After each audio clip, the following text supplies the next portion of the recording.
to whether the meal amount should include gratuity and tax or not.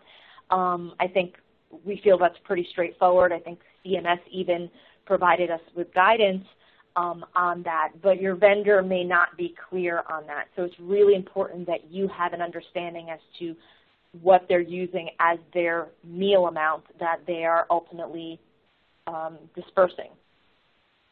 Then figuring out what are they using as the divisor. Are they using everybody that they planned to feed? So they plan to feed 8 people, they plan to feed 10 people, even though 8 showed up.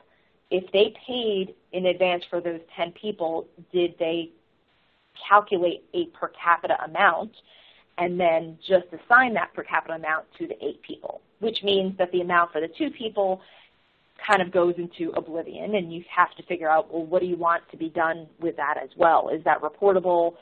Does that just go away?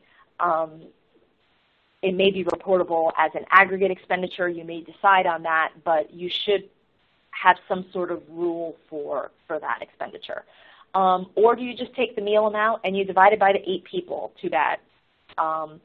Or some vendors we've seen actually account for the no-shows through their own calculation. So they'll take the full meal amount that they ultimately paid, and that meal amount could have included a required minimum.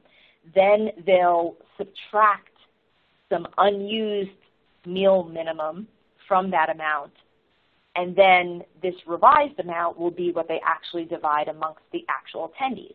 Well, that gets a little confusing.